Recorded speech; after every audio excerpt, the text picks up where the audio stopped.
ಎಲ್ಲರಿಗೂ ನಮಸ್ಕಾರ ವೀಕ್ಷಕರೇ, welcome back to my channel. ನಾನು ಅನುಶ್ರೀ. ನಾನು ಇವತ್ತಿನ ದಿನ ಮೊಹರಂ ಸ್ಪೆಷಲ್ ಆದಂಥ ಚೊಂಗೆನ ಯಾವ ರೀತಿ ಮಾಡೋದಂತ ತೋರ್ಸಕತ್ತೀನಿ ಸಾಂಪ್ರದಾಯಿಕ ಶೈಲಿಯಲ್ಲಿ.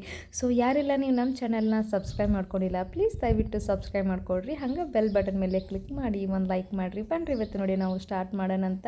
ಸೊ ಮೊಹರಂ ಹಬ್ಬದ ವಿಶೇಷವಾಗಿ ಚೊಂಗೆನ ಮಾಡ್ತೀವಿ. ಅದು ನಾವು ಉತ್ತರ ಕರ್ನಾಟಕ ಶೈಲಿ ಒಳಗೆ ಯಾವ ರೀತಿ ಮಾಡ್ತೀವಂತ ತೋರ್ಸಕತ್ತೀನಂತ. ಬರ್ರಿ ಈಗ ಹೆಂಗೆ ಮಾಡೋದಂತ ತೋರಿಸ್ತೀನಂತ. ಇಲ್ಲಿ ನಾನು 3 ಕಪ್ನಷ್ಟು ಗೋಧಿ ಹಿಟ್ಟನ್ನು ಹಾಕ್ಕೊಂಡೀನಿ. ಹಂಗೆ ಅದಕ್ಕೆ ಒಂದು ಅರ್ಧ ಚಮಚದಷ್ಟು ಉಪ್ಪನ್ನು ಹಾಕ್ಕೊಂಡು ಅದಕ್ಕೆ ಒಂದು 4ರಿಂದ 5 ಚಮಚದಷ್ಟು ಎಣ್ಣೆನ ಹಾಕ್ಕೊಂಡೀನಿ ಬಿಸಿ ಮಾಡಿ. ಸೊ ಇದನ್ನು ಸ್ವಲ್ಪ ನಾವು ಮಿಕ್ಸ್ ಮಾಡ್ಕೊಳ್ಳೋಣಂತ. ಮಿಕ್ಸ್ ಮಾಡ್ಕೊಂಡು ಆದ್ಮ್ಯಾಗ ನಾನು ಸ್ವಲ್ಪ ನೀರು ಹಾಕ್ಕೊಂಡು ನೀವು ಈ ಹಿಟ್ಟನ್ನು ನಾದ್ಕೊಳ್ಬೇಕಾಗತ್ತೆ. ನೀರನ್ನು ಜಾಸ್ತಿ ಹಾಕ್ಕೊಳ್ಳೋಕೆ ಹೋಗ್ಬೇಡ್ರಿ. ಸ್ವಲ್ಪ ನೀರು ಹಾಕ್ಕೊಂಡು ನೀವು ಚಪಾತಿ ಹಿಟ್ಟಿನ ಅದಕ್ಕೆ ನೀವು ಈ ಹಿಟ್ಟನ್ನು ನಾದ್ಕೊಳ್ಬೇಕಾಗತ್ತೆ. ಸ್ವಲ್ಪ ಚೆನ್ನಾಗಿ ಸಾಫ್ಟಾಗಿ ನಾದ್ಕೊಳ್ರಿ. ಜಸ್ಟ್ ನೀವು ಹಿಟ್ಟನ್ನು ಚೆನ್ನಾಗಿ ಮಿಜ್ಜಿ ಇಡ್ತೀರಿ ನೋಡಿರಿ. ಸೊ ಅಷ್ಟು ಚೆನ್ನಾಗಿ ಸಾಫ್ಟಾಗಿ ಚಪಾತಿ ಆಯಿತು, ಚೊಂಗೆ ಆಯಿತು, ಚೆನ್ನಾಗಿ ಬರುತ್ತೆ. ಸೊ ನೋಡಕತ್ತಿರಲ್ಲ, ಇವಾಗ ಇದಕ್ಕೆ ಮೇಲ್ಗಡೆ ಸ್ವಲ್ಪ ನಾನು ಎಣ್ಣೆನ ಹಚ್ಕೊಂಡು ಈ ರೀತಿ ನಾನು ಸಾಫ್ಟಾಗಿ ಹಿಟ್ಟನ್ನು ನಾದಿಟ್ಕೊಂಡು ಒಂದು ಅರ್ಧ ಗಂಟೆಗಳ ಕಾಲ ನಾವು ನೆನೆಯಾಕ ಬಿಡೋಣಂತ. ಸೊ ಇದ್ರ ಮ್ಯಾಗ ಒಂದು ಪ್ಲೇಟ್ ಮುಚ್ಚಿ ಇಟ್ಬಿಡೋಣಂತ. ಈ ಕಡೆ ನಾನು ಒಂದು ಒಣ ಕೊಬ್ಬರಿನ ತುರಿದಿಟ್ಕೊಂಡಿದ್ದೀನಿ. ಹಂಗೆ ಒಂದು 2 ಕಪ್ನಷ್ಟು ಪುಟಾಣಿನ ಹಾಕ್ಕೊಂಡು ಅದನ್ನು ನಾನು ಚೆನ್ನಾಗಿ ಪೌಡ್ರನ್ನ ಮಾಡ್ಕೊಳ್ಳಕತ್ತೀನಿ ನೋಡಿರಿ. ಸೊ ಈ ರೀತಿ ನೀವು ತರಿತರಿಯಾಗಿ ಮಾಡಕೊಳ್ಳೋಕೆ ಹೋಗಬೇಡ್ರಿ, ಪೂರ್ತಿ ನೈಸಾಗಿ ಮಾಡ್ಕೋರಿ. ಹಂಗೆ ಒಂದು 2 ಚಮಚದಷ್ಟು ನಾನು ಗಸಗಸೆನ ಹುರಿದಿಟ್ಕೊಂಡಿದ್ದೀನಿ.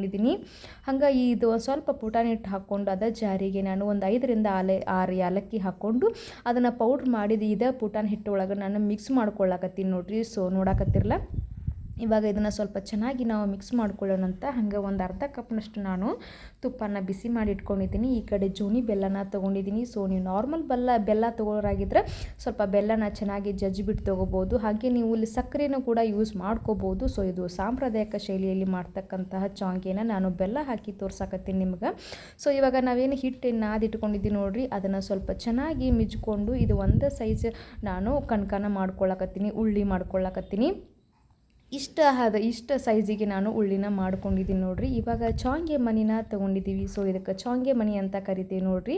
ನಿಮ್ಗೆ ಇದು ಚೊಂಗೆ ಮಣಿ ಇಲ್ಲ ಅಂತನ್ನೋರಾಗಿದ್ದರೆ ನೀವು ಸೇಮ್ ಚಪಾತಿ ಮಾಡ್ತಿರಲ್ಲ, ಇಷ್ಟಿಷ್ಟೇ ಚಿಕ್ಕದಾಗಿ ಅಂಗೈ ಎಳ್ತಿ ಅಷ್ಟೇ ನೀವು ಚಪಾತಿನ ಮಾಡಿಕೊಂಡು ಇದೇ ರೀತಿ ನೀವು ಇದನ್ನು ಹೇಳಿದಂಥ ಸ್ವೀಟ್ ಎಲ್ಲ ಹಿಂಗೆ ಇದ್ರ ಮೇಲ್ಗಡೆ ತುಂಬ್ಕೊಂಡ್ರೆ ಅಂತಂದ್ರೆ ಚೊಂಗೆ ರೆಡಿ ಆಗ್ತೈತಿ. ಸೊ ಅದು ಸೇಮ್ ಟೇಸ್ಟ್ ಏನು ಚೇಂಜ್ ಇಲ್ಲ, ಬಟ್ ಇದು ಡಿಸೈನ್ ಮಾಡೋತ್ತನ್ನೋ ಕಾರಣಕ್ಕಾಗಿ ನೋಡಿರಿ.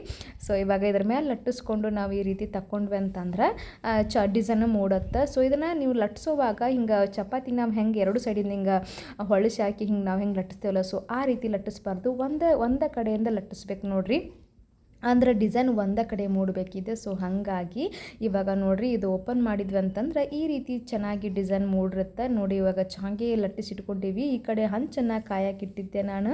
ಹಂಗೆ ಹಂಚು ಬಿಸಿ ಆಗ್ತಿದ್ದಂಗೆ ಸ್ವಲ್ಪ ಎಣ್ಣೆನ ಹಾಕ್ಕೊಂಡು ಹಂಚಿಗೆ ಒಂದು ಸ್ವಲ್ಪ ಸ್ಪ್ರೇ ಮಾಡ್ಕೊರಿ. ಅದಕ್ಕೆ ನಾನು ಏನು ಇಟ್ಕೊಂಡಿದ್ವಲ್ಲ ಚೊಂಗೆನ ಅದನ್ನು ಹಾಕ್ಕೊಂಡು ನಾವು ಗ್ಯಾಸನ್ನ ಮೀಡಿಯಮ್ ಫ್ಲೇಮ್ ಒಳಗೆ ಇಟ್ಕೊಂಡು 2 ಸೈಡಿಂದ ಪ್ರೆಸ್ ಮಾಡಿಕೊಂಡು 2 ಸೈಡಿಂದ ಚೆನ್ನಾಗಿ ನೀವು ಬೇಯಿಸ್ಕೊಳ್ಬೇಕಾಗತ್ತೆ. ಇಲ್ಲಾಂದರೆ ನಿಮ್ಗೆ ಸೌಟ್ ಸರಿ ಆಗ್ತಿಲ್ಲ ಬೇಯಿಸಕ್ಕಂತಂದ್ರೆ ನೀವು ಒಂದು ಕಾಟನ್ ಬಟ್ಟೆ ತೊಗೊಂಡ್ಬಿಟ್ಟು ಅದನ್ನು ಹಿಂಗೆ ಪ್ರೆಸ್ ಮಾಡಿಕೊಂಡು ನೀವು ಬೇಯಿಸ್ಕೋಬೋದು. ಸೊ ನೋಡಕತ್ತಿರಲ್ಲ, ಈ ರೀತಿ ಪ್ರೆಸ್ ಮಾಡೋದ್ರಿಂದ ಸ್ವಲ್ಪ ಚೆನ್ನಾಗಿ ಉಬ್ಬಿ ಬರ್ತಾವೆ ನೋಡಿರಿ. ಈ ರೀತಿ ನೀವು 2 ಸೈಡಿಂದ ಚೆನ್ನಾಗಿ ಬೇಯಿಸ್ಕೊಳ್ಬೇಕಾಗತ್ತೆ. ಸೊ ಗೋಧಿ ಹಿಟ್ಟಾಗಿರೋದ್ರಿಂದ ನೀವು ಎಷ್ಟು ಚೆನ್ನಾಗಿ ಬೇಯಿಸ್ಕೊತಿರಲ್ಲ, ಸೊ ಗ್ಯಾಸ್ಟ್ರಿಕ್ ಅದು ಏನೂ ಸಮಸ್ಯೆ ಬರೋಂಗಿಲ್ಲ ನೋಡಿರಿ. ಇವಾಗ ನೋಡಿರಿ ಚೊಂಗೆ ರೆಡಿ ಆಗ್ಯಾವು. ಡಿಸೈನು ಕೂಡ ತುಂಬ ಚೆನ್ನಾಗಿ ಅನ್ಸಕತ್ತೈತಿ.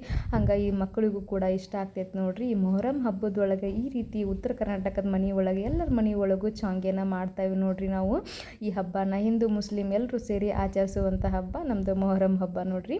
ಇವಾಗ ಇದನ್ನು 2 ಸೈಡಿಂದ ಚೆನ್ನಾಗಿ ನಾವು ಬೇಯಿಸ್ಕೊಂಡ್ವಿ ಅಂತಂದ್ರೆ ಈಗ ಚೊಂಗೆ ರೆಡಿ ಆಗ್ತೈತಿ. ಇದನ್ನು ಹಿಂಗೆ ಒಂದು ಸ್ಟೆಪ್ ಇಡಬೇಕು ನೋಡಿರಿ, ಒಂದ್ರ ಮೇಲೆ ಒಂದು ಇಡಬೇಕು. ಸೊ ಇದನ್ನು ಸಪ್ರೇಟಾಗಿ ಇಡಬಾರ್ದು, ಅಂದರೆ ಸಾಫ್ಟಾಗಿ ಇರ್ತಾವೆ. ಸೊ ಹಾಗಾಗಿ ಹಂಗೆ ಸ್ವಲ್ಪ ನನಗೆ ಒಂದು ಹಂಚೊಳಗೆ 2 ಚೊಂಗೆನ ಬೇಯಿಸ್ಕೊಳಕತ್ತೀನಿ, ಅಂದ್ರೆ ಚಿಕ್ಕದಾಗಿರುತ್ತಲ್ಲ. ಸೊ ಹಾಗಾಗಿ 2 ಬೇಯಿಸ್ಕೋಬೋದು ನೀವು.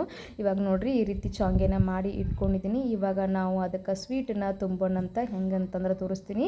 ಒಂದೊಂದು ಚೊಂಗೆ ತೊಗೊಂಡ್ಬಿಟ್ಟು ಅದಕ್ಕೆ ಒಂದೊಂದು ಸ್ಪೂನ್ ಅಥವಾ 2 ಚಮಚದಷ್ಟು ನಿಮ್ಗೆ ತುಪ್ಪ ಎಷ್ಟು ಬೇಕಲ್ಲ ಅಷ್ಟು ಹಾಕೋರಿ. ಅಷ್ಟು ಹಾಕ್ಕೊಂಡ್ಬಿಟ್ಟು ಅದಕ್ಕೆ 1 ಚಮಚದಷ್ಟು ಬೆಲ್ಲನ ಹಾಕ್ಕೊಳಕತ್ತೀನಿ ನಾನು. ಬೆಲ್ಲ ಹಾಕ್ಕೊಂಡು ಈ ರೀತಿ ನಾನು ಸ್ಪ್ರೆಡ್ ಮಾಡ್ಕೊಳತ್ತೀನಿ ನೋಡಿರಿ. ಸೊ ನೀವು ಜೋನಿ ಬೆಲ್ಲ ಯೂಸ್ ಮಾಡತ್ತೀನಿ ನಾನು. ಸೊ ನೀವು ನಾರ್ಮಲ್ ಬೆಲ್ಲ ಯೂಸ್ ಮಾಡೋರಾಗಿದ್ರೆ ಚೆನ್ನಾಗಿ ಜಜ್ಜಿಬಿಟ್ಟು ಹಾಕ್ಕೊಳ್ರಿ. ಹಾಗೆ ನೀವು ಇದಕ್ಕೆ ಸಕ್ಕರೆನೂ ಕೂಡ ಹಾಕೋ ಹಾಕ್ಕೋಬೋದು. ಹಾಗೆ ಮುದ್ದೆ ಸಕ್ಕರೆ ಅಂತ ಕೂಡ ಸಿಗುತ್ತೆ. ಸೊ ಅದು ತುಂಬ ಸಾಫ್ಟಾಗಿರುತ್ತೆ ನೋಡಿರಿ. ಸೊ ನಮ್ಮ ಕಡೆ ಮುದ್ದೆ ಸಕ್ಕರೆ ಅಂತ ಕರೀತಾರೆ. ಅದನ್ನು ಕೂಡ ಇದರಲ್ಲೇ ಹಾಕ್ಕೋಬೋದು. ಅದ್ರ ಮೇಲೆ ಹಾಕ್ಕೊಂಡು ಆದಮೇಲೆ ನಾನು ಪುಟಾಣಿ ಹಿಟ್ಟು ಹಂಗೆ ನಾನು ಕೊಬ್ಬರಿ ತುರಿ ಹಾಗೆ ಮೇಲೆ ಗಸಗಸೆ ಹಾಕ್ಕೊಂಡು ಈ ರೀತಿ ನಾನು ತುಂಬಾಕತ್ತೀನಿ ನೋಡಿರಿ. ಪ್ರತಿಯೊಂದನ್ನು ಕೂಡ ಸೇಮ್ ಇದೇ ರೀತಿ ನಾನು ತುಂಬಿಟ್ಕೊಳ್ಳಾಕತ್ತೀನಿ. ತುಪ್ಪ ಹಚ್ಕೊಂಡು ಅದ್ರ ಮೇಲೆ ಬೆಲ್ಲ ಹಾಕೋರಿ. ನಿಮಗೆ ಸ್ವಲ್ಪ ಸ್ವೀಟನ್ನು ಜಾಸ್ತಿ ಇಷ್ಟಪಡೋರಾಗಿದ್ದರೆ ನೀವು ಸ್ವಲ್ಪ ಜಾಸ್ತಿ ಹಾಕ್ಕೋಬೋದು. ಹಾಗೆ ನೀವು ಪುಟಾಣಿ ಹಿಟ್ಟು ಹಾಕ್ಕೊಂಡು ಆದಮೇಲೆ ಒಣ ಕೊಬ್ಬರಿ ತುರಿ ಹಾಗೆ ಗಸಗಸೆನ ಹಾಕ್ಕೊಂಡ್ವಿ ಅಂತಂದರೆ ಈ ಮಸ್ತ್ ಹಂಗೆ ಶಾವಿಗೆ ರೆಡಿ ಆಗ್ತೈತೆ ನೋಡಿರಿ. ಸೊ ಇದು ತುಂಬಿದಾದಮೇಲೆ ಸ್ಟೆಪ್ ಮೇಲೆ ಸ್ಟೆಪ್ ಇಡಬೇಕು. ಇದನ್ನು ಕೂಡ ಅಂದರೆ ಸಾಫ್ಟಾಗಿ ಇರತ್ತೆ ನೋಡಿರಿ. ಈಗ ಅಂದರೆ ಬಿರುಸಾಗಂಗಿಲ್ಲ. ಸೊ ಹಾಗಾಗಿ ಒಂದ್ರ ಮೇಲೆ ಒಂದು ಇಡ್ತಾರೆ. ಸೊ ನೋಡಾಕತ್ತಿರಲ್ಲ ನಾನು ಇದೇ ರೀತಿ ನಾನು ಒಂದ್ರ ಮೇಲೆ ಒಂದು ಇಟ್ಬಿಟ್ಟೆ ನೋಡಿರಿ. ಈ ರೀತಿ ನಾವು ಶಾವಿಗೆನ ಮಾಡಿ ಇಟ್ಟಿರ್ತೀವಿ ಮನ್ಯಾಗ. ಸೊ ನೋಡಿದ್ರಲ್ಲ ಈ ಹಬ್ಬಕ್ಕೆ ವಿಶೇಷವಾದಂಥ ಶಾವಿಗೆನ ಸಾಂಪ್ರದಾಯಿಕ ಶೈಲಿಯಲ್ಲಿ ಯಾವ ರೀತಿ ಮಾಡೋದಂತ ನಿಮಗೆ ಇವತ್ತಿನ ದಿನ ತೋರಿಸ್ಕೊಟ್ಟೇನಿ. ಸೊ ತುಂಬ ಟೇಸ್ಟ್ ತುಂಬ ಚೆನ್ನಾಗೈತಿ. ಹಂಗೆ ಮನ್ಯಾಗಿನ ಮಕ್ಕಳು ಮಂದಿ ಎಲ್ಲರೂ ಇಷ್ಟಪಟ್ಟು ತಿಂತಾರೆ ನೋಡಿರಿ. ಮತ್ತೆ ಯಾಕೆ ತಡ ಮಾಡ್ತೀರಿ, ನೀವು ಈ ಹಬ್ಬಕ್ಕೆ ಮನ್ಯಾಗ ಶಾವಿಗೆ ಮಾಡೇ ಬಿಡ್ರಲ್ಲ. ಮತ್ತು ಸೊ ಈ ನಮ್ಮ ಚಾನಲ್ನ ನೀವು ಸಬ್ಸ್ಕ್ರೈಬ್ ಮಾಡ್ಕೊಳ್ರಿ. ಹಂಗೆ ಬೆಲ್ ಬಟನ್ ಮೇಲೆ ಕ್ಲಿಕ್ ಮಾಡಿ ಒಂದು ಲೈಕ್ ಮಾಡಿರಿ. ನಾ ಮತ್ತೆ ಮುಂದಿನ ವಿಡಿಯೋದಲ್ಲಿ ಹೊಸ ರೆಸಿಪಿಯೊಂದಿಗೆ ನಾ ಮತ್ತೆ ಮುಂದೆ ಸಿಗ್ತೀನಂತ. ನಮಸ್ಕಾರ ರೀ.